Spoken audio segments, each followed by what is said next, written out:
en la casa de Agofa TV. Estamos con Sergio Rinaldi, quien es periodista especializado en temas de socioambientales. ¿Cómo está, Sergio? Bienvenido. ¿Cómo les va? ¿Cómo están? Bien, Gracias bien. por la invitación. No, gracias a vos por llegarte al estudio.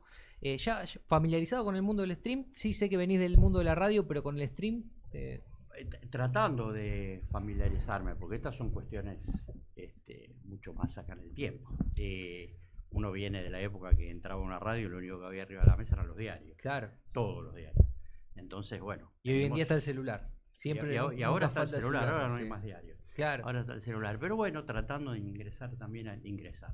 Uno bien tiene este tipo de invitaciones que son tan gentiles y bueno, y uno se mete en este mundo, aparte con un hijo que también es periodista, entonces bueno, está inmerso en el mundo de... por esas cuestiones permanentemente. Claro, claro, bueno, el streaming, algunos dicen que es un poco radio con cámara y otros dicen que no es radio para nada, ¿viste? Están las dos posturas, de que sí conserva algunas cosas, como las pausas, como las intros, como el guión propio tal vez de un programa de radio, con algunas cosas que son un poco más descontracturada, se podría decir.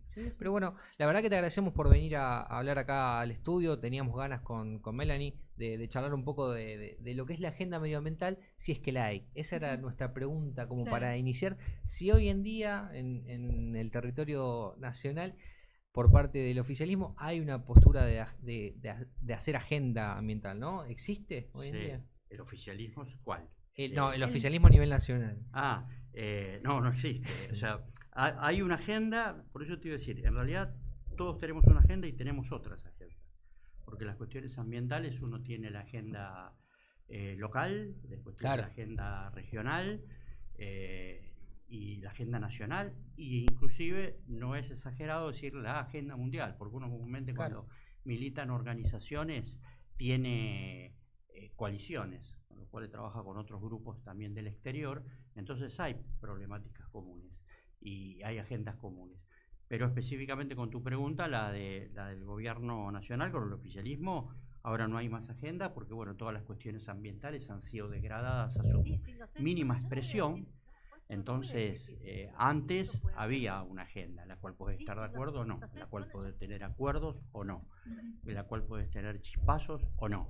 Pero ahora no hay nada de eso, es como que de repente desapareció el contrincante, quedás solo en el ring con las manos así, vos decís, ¿a qué le tengo que pegar? Porque no tenés contrincante, porque te hicieron desaparecer. Los problemas están, pero no tenés con quién confrontarlo. Claro. Sí. Yo quería saber cómo ves en cuanto a las novedades que hubo en torno a la relación del gobierno nacional con el ejército de los Estados Unidos, por ejemplo, y el marcado interés que tiene por el Triángulo del Litio y puntualmente por ese recurso, si querés también asociándolo con el ingreso de Starlink al país. Sí, la aparición de todo lo que tiene que ver con los Estados Unidos y las relaciones muy carnales que tenemos ahora, que tiene este gobierno, son más que carnales. En una época se decía que había relaciones carnales, ¿no? Yo vi una crónica que se decía durmiendo con la generala, interesante, ¿no? Analogía. Sí. Yo digo, me remití a la década del 90. La década del 90 con el menemato se decía que nosotros con el país del norte teníamos relaciones carnales. Ahora hay relaciones extra super carnales, ¿no? Por lo menos es la intención. Es la intención. Y sí, uno tiene que estar con la guardia en alta. Nosotros, más que el Triángulo del Litio, que nos preocupa y nos preocupan las comunidades que están resistiendo, poniendo el cuerpo a esa situación en el NOA, en nuestro país, en el NOA de nuestro país, pero que involucra también al norte de Chile y Bolivia, todo lo que es el Triángulo del Litio. Nos preocupa la aparición ahora del ejército de los Estados Unidos, de todo lo que tiene que ver con la ingeniería de Estados Unidos en nuestra región con el proyecto de la hidrovía Paraná-Paraguay. Es una irrupción nueva. El proyecto de hidrovía Paraná-Paraguay en el río Paraná es un proyecto que también nace en la década del 90, ya lo teníamos, pero es un proyecto que siempre ha sido remozado y siempre ataca con diferentes ropajes según pase la época. Y ahora de repente tenemos a los ingenieros de los Estados Unidos, la parte del ejército, de ingenieros de los Estados Unidos, interesados y habilitados por este gobierno interesados, habilitados por muchas razones en todo lo que tiene que ver con el proyecto de hidrovía Paraná-Paraguay. Entonces eso nos preocupa, porque es un nuevo actor que aparece, porque el proyecto, las organizaciones socioambientales lo venimos confrontando desde hace ya mucho tiempo. Digo porque la cuestión de la hidrovía parecía que hubiese aparecido en la agenda de las organizaciones socioambientales en los últimos tiempos. Para nada. Para nada. Ya en la década del 90 se hablaba de este proyecto y ya salimos a enfrentarlo. Recuerdo, por solo dar un dato, allá por la década del 90, mediados de la década del 90, Rosario fue la sede de un encuentro que casi fue fundacional, de una coalición que se llamó Ríos Vivos. Es una coalición que hoy está muy apagada, ya no trabaja con la furia que trabajaba en la década del 90, pero la coalición Ríos Vivos fue una coalición de organizaciones socioambientales de 5 países: Brasil, Paraguay, Uruguay, Argentina y Bolivia, los 5 países para enfrentar ese proyecto que se venía para el río, que era la hidrovía Paraná-Paraguay. Mucha agua pasó bajo el puente. El proyecto por momentos se apagó, por momentos revivió. Bueno, hoy está en pleno apogeo, ha sido remozado, no es el mismo de la década del 90, pero quiero decir, las organizaciones socioambientales lo vienen enfrentando a este problema. ¿Y cuál es el rol puntual de estos ingenieros del ejército norteamericano en la región en relación a la hidrovía? Bueno, ellos tienen la experiencia de su hidrovía, su propia hidrovía en el Mississippi, en el río Mississippi. Entonces, de repente, creo que se los trae por esas cuestiones técnicas. En condición de especialista. En condición de especialista, por esas cuestiones técnicas, pero bueno, y a lo mejor por muchas razones más que no las conocemos. Sí, bueno, también recordemos que a orillas del río Paraná se encuentran muchas empresas extranjeras, ¿no? Que también condicionan las elecciones. Las elecciones por parte de los ingenieros que llegan también. También, bueno, lo que fue el calado del río también, que por atraer empresas extranjeras, para que ensanchen el río, las diferentes llegadas de empresas extranjeras que bueno, que circulan por el territorio argentino sin ningún problema, ¿no? Uno de las cuestiones que nosotros siempre le reclamamos a los diferentes gobiernos de este país, que siempre han abrazado el tema de la hidrovía, es que es uno de los pocos proyectos que no tiene estudio de impacto ambiental. Es increíble decir esto, pero no tiene estudio de impacto ambiental, nunca lo tuvo. Recuerdo que cuando se empezó a hablar de esto en la década del 90, en ese momento no teníamos Ministerio de Ambiente, en ese momento teníamos Secretaría de Recursos Naturales, y la que comandaba esa secretaría, la malograda y ya desaparecida, María Julia Elsogaray. María Julia Elsogaray, una vez le preguntaron en plena década del Menemato cuál era su opinión con respecto al proyecto que se desarrollaba, porque aparte era el área de ambiente. Claro, a ver si tenía que ver. Y ella dijo que desconocía completamente el proyecto. El área de ambiente, que en ese momento tenía rango de secretaría, desconocía que se estaba haciendo calado profundo en el río en nombre de un nombre puesto que es la hidrovía Paraná-Paraguay. En ese momento, bueno, en este momento seguimos igual. Ahora están diciendo que el proyecto se lo quiere, se van a presentar estudios de impacto ambiental que van a tener que hacer las empresas que ganen la licitación para hacer el dragado, y que evidentemente van a tener que presentar las consideraciones técnicas. ¿Escucho mal yo o dije algo incorrecto? Las empresas que van a llevar adelante el dragado del río son las que se van a encargar de hacer su propio estudio. Es como que yo me estudio a mí mismo. ¿Y qué te voy a decir? Que mis análisis dieron todos bien. Estoy perfecto. Estoy perfecto, claro. Estoy para que me llame Scaloni y jugar. Claro. No, estaría mintiendo, ¿no? Me parece. Entonces, bueno, esto es lo último. Esto, inclusive se conoció esta semana de esta posibilidad de que al río, siguiendo llevando adelante, insisto, no con las mismas características del pasado, pero sigue, por lo menos en lo que nos toca a nosotros, el dragado. Ya se está hablando de ir por más pies de lo que acá se viene haciendo. Esto en lo que respecta a nosotros. En otros países es otra la problemática. Claro. La hidrovía, como mala palabra que es, adopta otros tipos de problemas mucho más complejos. En Paraguay, en Brasil es, por ejemplo, rectificación de curvas. ¿Y cómo se rectifica una curva que tiene el río? A ver, el río hace 1.000.000 de años que está ahí. Claro. Ahí tiene una curva. ¿Cómo rectificás una curva en un río? Sí, abriendo paso en fauna y flora que haya por delante, digamos. La volás en pedazos. Claro. En ese momento, en la década del 90, era dinamitarlo. Si hay afloraciones rocosas, lo dinamitamos. Esto era. Hoy a lo mejor los ingenieros vendrían a hacer algo nuevo, ¿no? Pero vos no enderezás una curva de un río si no profundizás todos los proyectos bastante complejos para el río. el dragado profundo, yo siempre digo meter bisturí a fondo, la rectificación de curvas, la voladura de rocas, bueno, la expulsión de los pueblos que viven en sus orillas.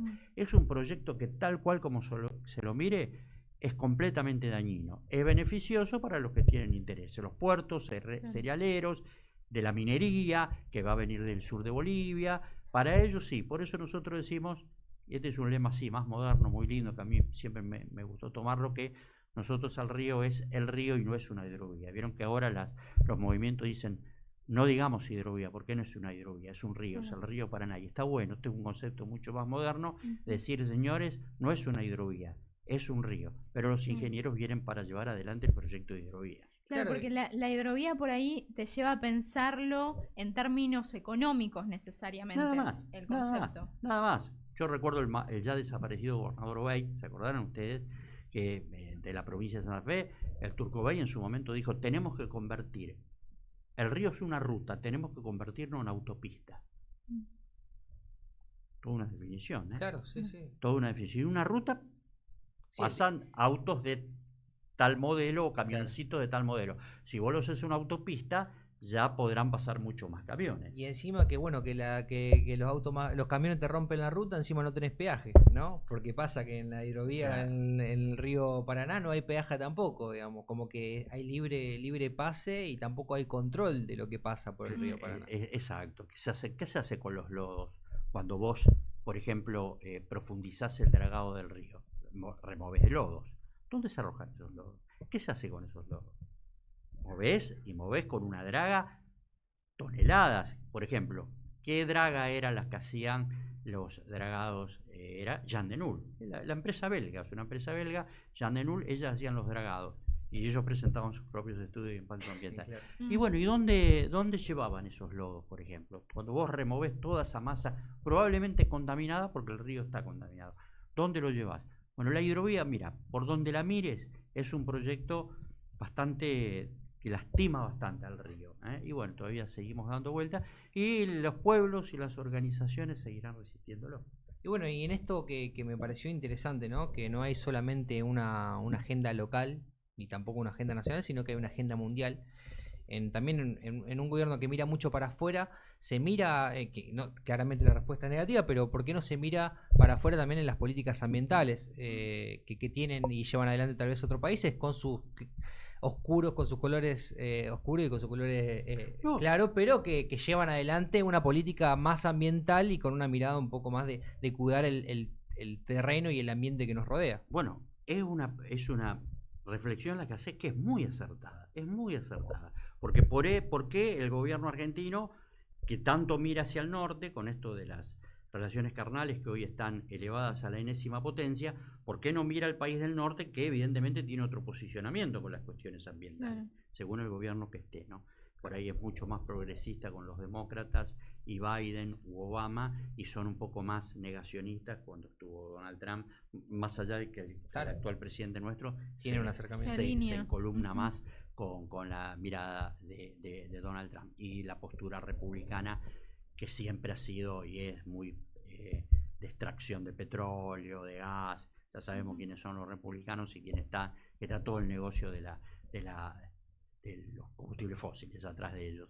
Entonces, bueno, sabemos que con los demócratas no es que mejora la cosa, pero baja un poco la temperatura, baja un poco la fiebre, digamos, claro, ¿no? Con los demócratas. Pero es lo que vos decís, tienen áreas competentes de mucho vuelo, la Agencia de Protección Ambiental y todas sus áreas determinadas para investigar o estudiar si hay alguna agresión al ambiente, por supuesto, pero no, eso no lo copian.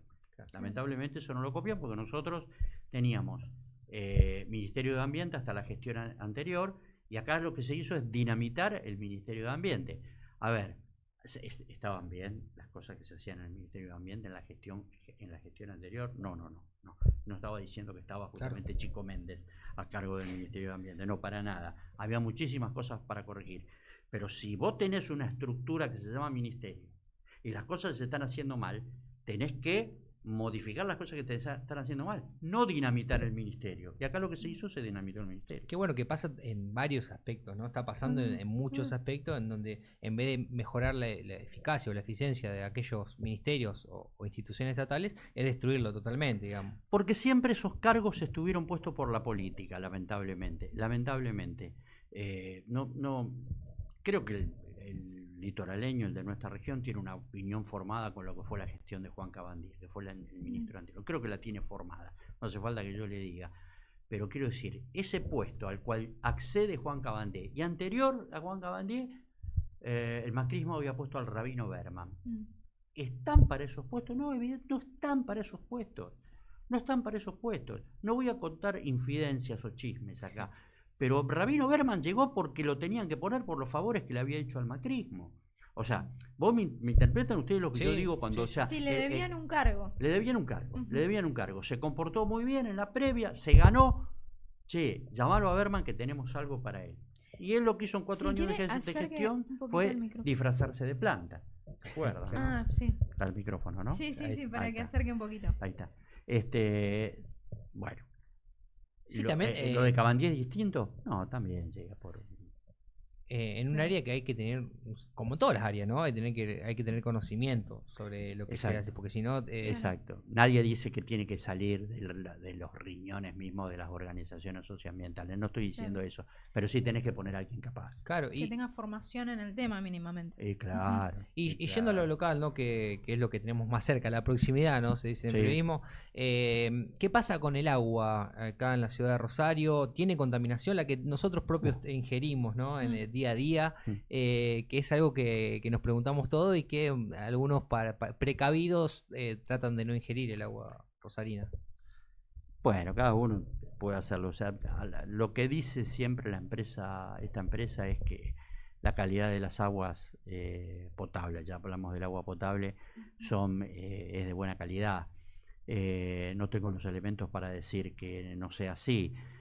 Nos dicen, y yo creo que el rosarino en mayor o menor medida cree en eso. Lo que me parece que sí, hablando de aguas, hay una enorme deuda por parte de esta empresa, es que nosotros como ciudad que nos jactamos de estar al lado del río Paraná y de ser la segunda o tercera ciudad del país, no sé, para que no se enojen los cordobeses, todavía no tenemos una planta de tratamiento de efluentes. Claro. Es increíble que el millón de rosarinos que somos hagamos lo 1 y lo 2 que hacemos en el baño, ¿no? Se dice así, lo 1 y lo 2, y todo vaya al río Paraná sin planta de tratamiento. Claro.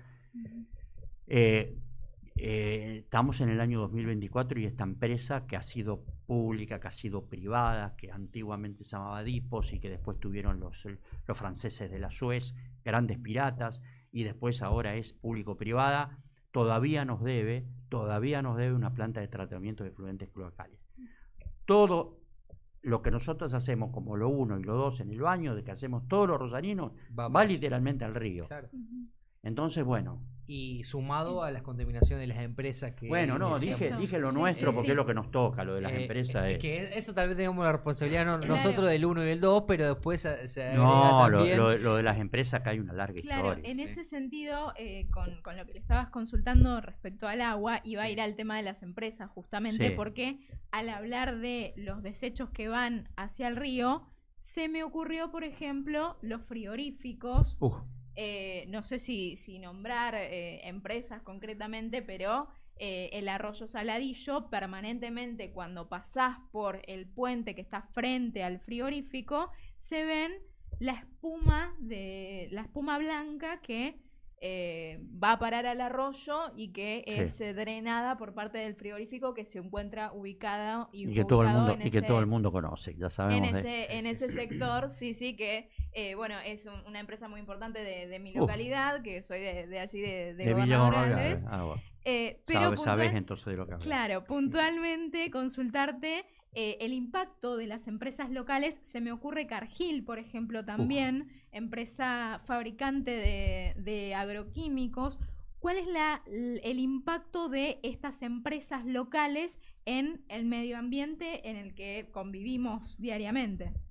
La respuesta es, por ahí no quiero ser demasiado largo. La historia de las empresas y el río Paraná ha sido nefasta a lo largo de muchas décadas. Todas las empresas, fundamentalmente las del norte de nuestra ciudad, de Rosario, hacia el norte, lo que nosotros conocemos como el cordón industrial, o lo que acá mi amigo Carlos de Frade dice el ex cordón industrial, son empresas que han tirado tanta porquería al río Paraná, denunciado. Tuve la suerte, bueno, según como se mire, pero estuve, quiero decir, la suerte en el sentido de la invitación. La posibilidad. La posibilidad de sí. Cuando la gente de Greenpeace nos invitó y le puso nombre y apellido a las empresas que contaminaban el río Paraná, diciendo que era lo que contaminaba el río Paraná con las empresas.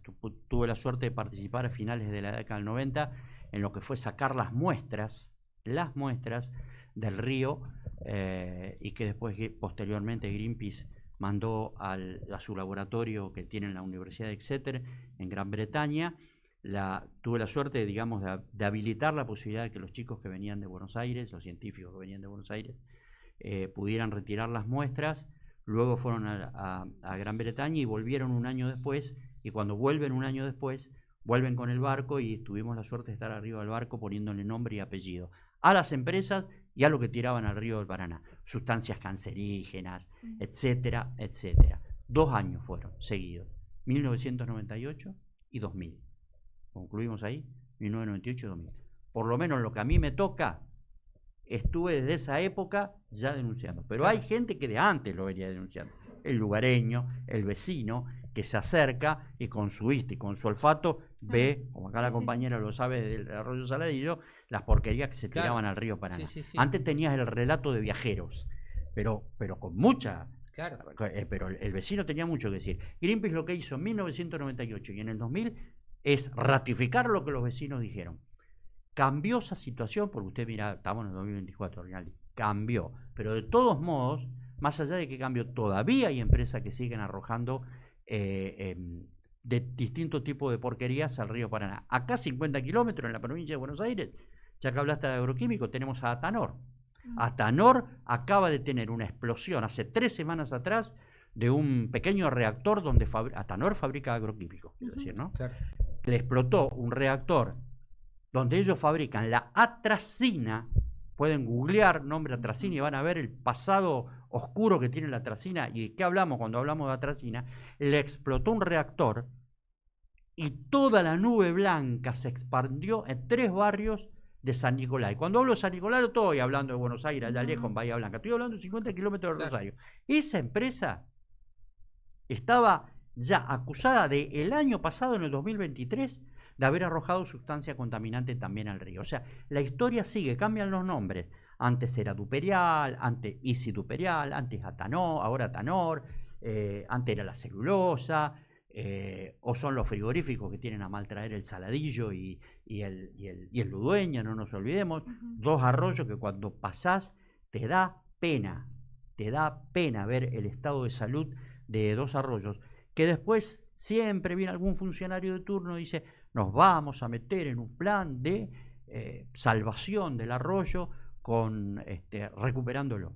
Y después quedan ahí están tratando de poner en funcionamiento el sabalito barredor, como que le dicen, el que está acá en el Ludueña, acá cerca del río Paraná. El sabalito que juntaba plástico y todo, más en rey. Vos sabés que algo que me llama la atención de lo que estás diciendo es que la llegada de Greenpeace no, pero puntualmente desde tu perspectiva, que tal vez lo ambiental en cierta medida hace años atrás era tabú en cierta parte, ¿no? Hablar del medio ambiente era algo que se descreía y que hoy en día, bueno, se vuelve a retomar por parte de algunos discursos de que es algo que no existe, que la crisis medioambiental no existe, ¿no? Pero en ese momento, en el 98-2000, era difícil, digamos, tratar de captar a la gente que entienda la crisis medioambiental en la que estamos inmiscuidos, ¿no? Sí, pero yo te digo, en la época que vino los barcos ya la gente estaba quedándoles claro. Esta cuestión. Un poquito más difícil es un poquito más atrás.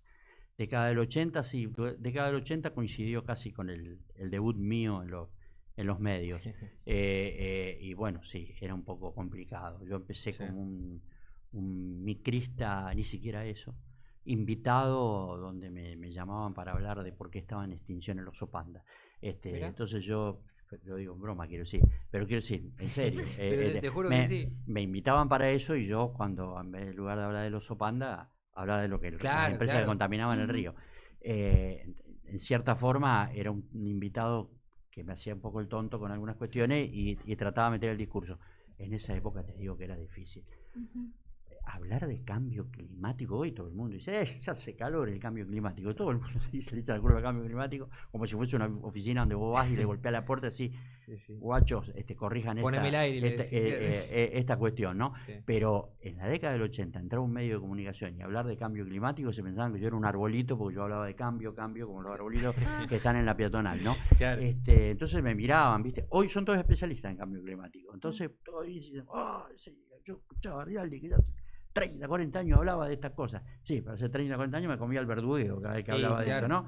Porque además, hablar de estas cuestiones hace 40 años atrás costaba, porque vos tenías que abrirte al paso a los codazos con los que compiten con vos en el programa, que tienen mucho más prensa, y está bien que así sea, porque obviamente la prioridad la tiene el deporte, el espectáculo, la coyuntura, la política, y uno era un pollito que venía empujando abajo con estas cuestiones ambientales.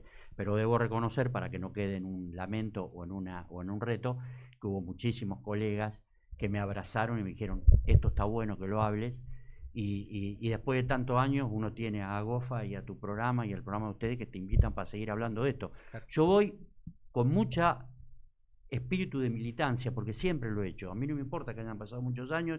Yo digo, está la posibilidad de venir aquí y seguir charlando estas cosas y metiendo y pataleando con estas cosas, yo voy a ir. Yo voy a ir. Yo voy igual. Yo voy igual. Si vos estás en una M que es medianamente conocida, yo voy igual. A mí me invitan, yo voy igual, porque estos temas hay que estar haciendo permanentemente militancia. Por eso uno siempre, yo soy de la época de que como nos invitaban como ecologistas y agradecíamos casi así, con las manos así, Claro. gracias por invitarnos a hablar de estos temas. 30, 40 años después yo sigo agradeciendo igual, porque de estos temas hay que patalear y mucho. La verdad que sí, bueno, el periodismo ambiental, que esta rama que vos elegiste, ¿no? Esta rama del periodismo especializado, Sí. también es un periodismo militante, ¿no? Porque lleva... Sí, algunos se enojan, ¿eh? Sí. No, por supuesto, porque algunos no lo diferencian. Yo tengo colegas que hacen, afrontan las cuestiones ambientales, pero no como militantes. Yo lamentablemente primero fui militante y después fui periodista. Yo entré a hacer periodismo siendo primero militante, Claro. entonces no me he podido sacar ese ropaje. Algunos me dicen, vos no sos, no independiente, no sos ecuánime en tu mira. No, no soy ecuánime. No, porque vengo de la militancia ambiental.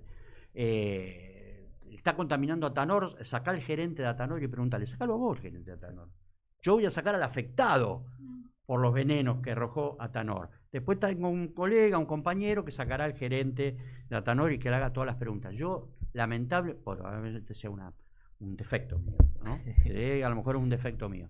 Yo soy militancia, yo soy militante, yo hago periodismo ambiental, pero pertenezco a organizaciones socioambientales. Tenía 18 años, estábamos en dictadura y empecé a militar en las organizaciones ecologistas, porque esa época así socioambiental, Claro. ecologistas, ¿viste? Nos invitaban como ecologistas a hablar. Ahí viene el ecologista a hablar de ecología. Era tan fácil. Entonces, de esa época vengo. Entonces, bueno, por eso digo, hay colegas que no, te dicen, no, yo soy periodista primero y afronto las problemáticas ambientales. Bárbaro, construyamos juntos, pero yo vamos al mismo lugar, pero por diferentes rutas. Sí, pero también entendiendo que lo medioambiental es transversal a todos, ¿no? No como algo partidario en sí también, porque nos atañe y nos importa a todos. Sí, sí. El 2 de febrero puede ser que fue el Día Internacional de los Humedales, El ¿no? 2 de febrero, ¿En qué estado están los humedales, no? Que fue un tema que se habló mucho, fue parte de la agenda, pero no sé si hoy en día se sigue retomando. Imagino que sí, los organismos siguen pregonando y luchando Sí. por eso, pero no sé si es algo que se discute. El 2 de febrero es el Día de los Humedales porque es una fecha internacional, porque nace, fíjate vos, es toda una historia lo del 2 de febrero. El Día Internacional de los Humedales nace el 2 de febrero del 71. Perdón, 71. Y en una ciudad que se llama Ramsar, mira dónde está, en Irán. Mira. Irán, esa época, año 71, era la época del Shah de Persia, no piensen que era lo de ahora, ¿no? Y se hace un encuentro donde acuden algunos países para hablar específicamente de los humedales. Entonces, por eso ustedes van a ver una palabra rara La ciudad se llama Ramsar, en Irán. Por eso cuando ustedes escuchan hablar de los humedales, ustedes escuchan que dicen es un sitio Ramsar. Sí. Parece el nombre de un auto. Claro. Pero no, es un sitio Ramsar, porque nace el tratado o el convenio de los humedales en esa ciudad de Irán el 2 de febrero del 71. Ahora todos los países que son firmatarios de eso protegen sus humedales. Entonces quedó esa fecha del 2 de febrero, que para ellos era invierno, pero para nosotros es verano, por eso cada vez que se celebra el 2 de febrero el Día del Humedal hace un calor, claro. Acá el 2 de febrero te estás incinerando el cerebelo con los calores que hace. Pero bueno, es una linda época. El origen, ¿no? Ese es el origen. Sí. ¿Y cómo estamos? Estamos mal porque no tenemos la ley. Lo que se reclamó durante el 20, 21 y 22 por el tema de los incendios, que nos encontró a todos en la calle, nos abrazó a todos en la calle para insultar por esos incendios y que paren las quemas, nos encontró que ahora las quemas pararon, por suerte, porque el río creció, porque se fue la niña, que era seca, y vino el niño, que es lluvia. Entonces las cuestiones climatológicas nos ayudaron, porque el río está alto, pero los que incineraban, los que prendían fuego están ahí todavía en los humedales. Por eso necesitamos la herramienta que se llama Ley de Humedales. Por eso es tan patético el momento político que estamos pasando, porque los logros que el movimiento socioambiental tiene, que son algunas leyes, son las que se quieren llevar puesto con el DNU. El DNU se quiere llevar puesto dos leyes que son la ley de bosques y la ley de glaciares. Bueno, la ley de humedales no la tenemos que ir por ella. Por eso digo que este momento es peligroso, porque encima que tenemos poco triunfo, nosotros somos como ese equipo de fútbol chiquitito, muy chiquitito, que salieron 2 veces campeones, y los otros salieron 80 veces. Entonces vos decís, un día viene alguien y te dice, no, esos 2 campeonatos ustedes se los vamos a sacar. Vos decís, no, lo logramos con esfuerzo. Año y año. Tocar la ley de glaciares y la ley de bosques es mortal para la lucha socioambiental argentina. Por eso es que hay tanta resistencia. Ahora, ¿tenemos otras leyes que conseguir? Sí, la de humedales. Esa es una deuda. La ley de envases, otra deuda. La ley de envases, porque si no, todos tiran envases plásticos.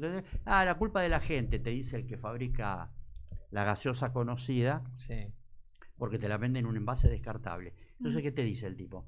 La culpa es de la gente es desaprensiva. Toma nuestra gaseosa, que es la mejor, y tira los envases. No, vos lo fabricás el envase. Vos tenés que hacerte cargo también de eso. Porque vos te estás llenando los bolsillos porque la gente te lo compra. La gente desaprensiva, dejá que eso es cuestión educacional y lo vamos a corregir en la escuela, los chicos chiquitos, los ambientalistas, lo que vos quieras.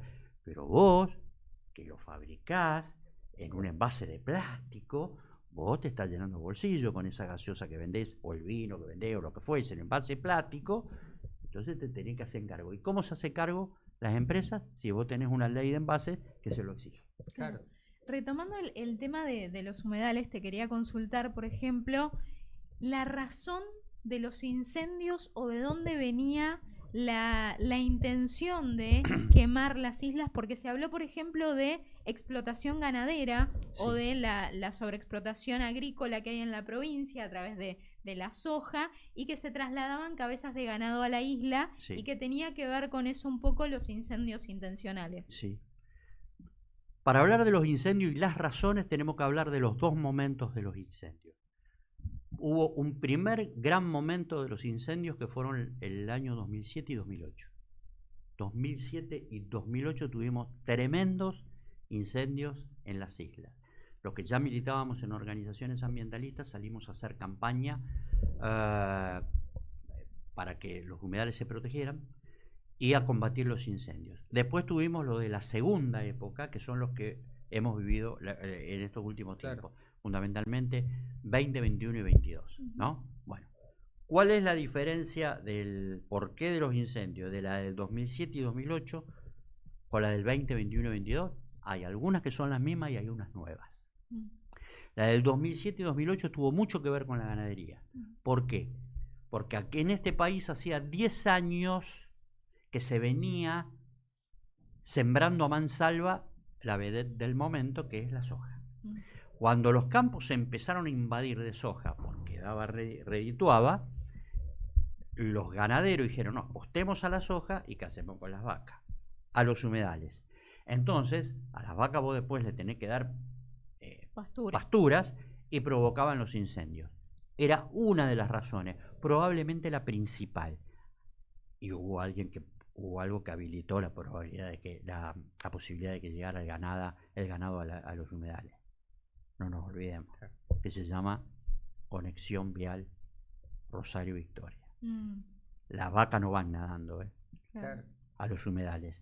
A ver, ¿cómo las llevaban? En barcos jaulas. Pero cuando se habilitó la conexión vial, que está fenómeno, que te lleva rápido entre ríos, Claro. pero que tiene bajadas, ustedes lo habrán visto, que tiene bajadas hacia los humedales, era para llevar camiones y camiones de vacas, porque había que sacar a las vacas de Córdoba, de Santa Fe, de la tierra firme, y llevarlas a los humedales. Entonces, pasamos de tener, voy a decir un número que no está tan lejos de lo que fue la realidad, pasamos de tener a lo mejor 5.000, 10.000, 15.000 cabezas de ganado en las islas antes del puente a 250.000 después de la inauguración del puente. Claro. Entonces, bueno, el puente habilitó la llegada del ganado, por ende, los incendios se hicieron mucho más. Ahora, las razones del 20, 21 y 22, hay otras razones. Hay razones de negocios inmobiliarios, Claro. hay razones de que también la agricultura llegó a las islas, porque antes era solamente la vaca, pero ahora además hay agricultura, como lo demostraron las organizaciones ambientalistas de Ramallo, acá en la provincia de Buenos Aires, acá tan cerquita nuestro, que encontraron campos sembrados enfrente de los propios humedales, hacen los indicamientos y te siembran dentro del humedal, o sea que no solamente es como en el 2007 y 2008 vacas, sino que también hoy cereal, quiero decir, no solamente ganadería, sino también agricultura intensiva, negocios inmobiliarios, dije 3, y hay una cuarta, que es la más siniestra de todo. Prendo fuego porque prendo fuego. Que esa se puso mucho, esa fue muy, nos acompañó mucho durante el 20 y el 21. ¿Por qué el 20 y el 21? ¿Qué nos pasaba como humanidad 2020-2021? Estábamos plena pandemia. ¿Cómo estábamos todos con la pandemia? Adentro. ¿Y qué te decían a vos cuando vos estabas adentro? Abrí la ventana para que entre un poco de aire. Claro. Y cuando vos abrías la ventana, ¿qué te entraba? Humo. El humo de los incendios.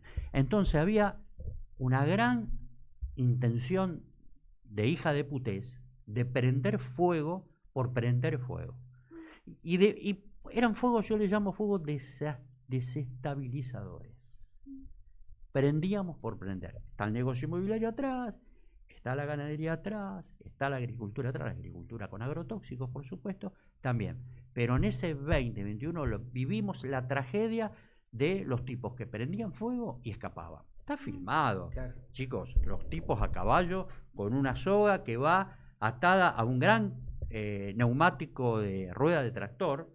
Ustedes vieron cómo es el neumático de una rueda de tractor, bañada en combustible, le prendían fuego y el tipo salía a caballo despacito, porque 30, 40 metros atrás, tirado por una larga soga, la goma prendida a fuego, el neumático prendido a fuego, iba prendiendo fuego el humedal.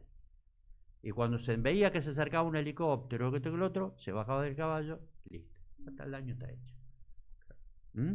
Bueno, no sé cómo estás de tiempo, Sergio, porque ya son menos cuarto, pero la verdad que te quería hacer una pregunta con respecto a este ley de bosque, ¿no? ¿Es la misma que se llama ley de fuego? ¿Es la misma? No, la ley de bosques que tenemos es del 2007, 2008, junto con la ley de glaciares, puedo equivocarme en un año. No, porque me llamó la atención de este tercer factor que nombrabas, además del cuarto, que es el tema de lo inmobiliario, ¿no? Que la ley de fuego lo que imposibilita es que aquellos terrenos incendiados sean, digamos, ocupados posteriormente. Después creo que 10 años se puede recién reutilizar, no sé muy bien cómo... Esa fue una ley de Máximo Kirchner, que él la presentó y se aprobó, que terreno que se prendía fuego, para evitar de que alguien le prendiera fuego, por eso, por supuesto, negocios inmobiliarios, no podían hacer ningún tipo de uso de esa tierra por 40 años. 40 años. Pero esa ley, si se aprueba la ley ómnibus o el DNU, ahora no me acuerdo cuál de los dos, queda derogada. Claro, el DNU creo que estaba incluida. que sí, que generó polémica, ¿no? Porque es un Sí. retroceso, en plano ambiental y también a favor del movimiento inmobiliario y de la Exacto. venta de territorio para lo que sea, ¿no? Mira, es una ley que a algunos les puede gustar más, a algunos menos, qué sé yo. Algunos cuestionaban porque este país es tan cuestionador de todo, algunos cuestionaban el apellido del dueño de la ley. Y bueno, ¿qué querés que le haga? Yo también la hizo Máximo Kirchner, ¿qué querés que borremos el apellido con goma a borrar del proyecto? Bueno, algunos cuestionaban eso. Otros te hablaban de, qué bueno, mirá, no van a poder hacer negocio por 40 años. Y otros te decían, con esto no es suficiente. Bueno, a veces es difícil conformar a todo el mundo porque todos tienen derecho de tener miradas distintas, algunas superadoras y algunas de anclaje permanente, que entonces no avanzamos. Hay una ley, lo que intentaba era esto que vos decías, que vino por pregunta, pues yo me había olvidado de esa, pero no tiene que ver con la ley de bosque. La ley de fuego también se la llevaría puesto el DNU. Pero yo a lo que me había referido antes era la ley de bosques y ley de glaciares, que son del 2007, 2008, 2010, claro, por ahí, no me acuerdo ahora de memoria cuándo fue. Pero son grandes logros de la década de los 2000 ya finalizando. Claro, tal cual. Sergio, bueno, muchísimas gracias por haberte llegado al estudio. La verdad que hemos charlado largo y tendido de muchos temas que la verdad que nos incumben y que tal vez tampoco estábamos muy interiorizados y nos gusta, ¿no? El objetivo, ¿no?, de estas entrevistas es conocer y también dar a conocer el trabajo que hacen muchos colegas periodistas y militantes, ¿no? Así que muchísimas gracias, Sergio, te agradecemos y te esperamos cuando quieras. Cuando ustedes me inviten, acá estaré, así que yo soy, como dije antes, ¿no?, muy agradecido siempre que nos den a los ambientalistas la posibilidad de contar estas cuestiones, más allá de colega o no. Uno viene también como ambientalista, así que bueno, muchas gracias. Está muy lindo esto, lo he disfrutado, así que bueno, muchas gracias por la invitación. Gracias a vos. Así que vamos a una pequeña pausita y nos despedimos, así que muchas gracias, quédense que ya acá nos vamos. estamos. Acá estamos.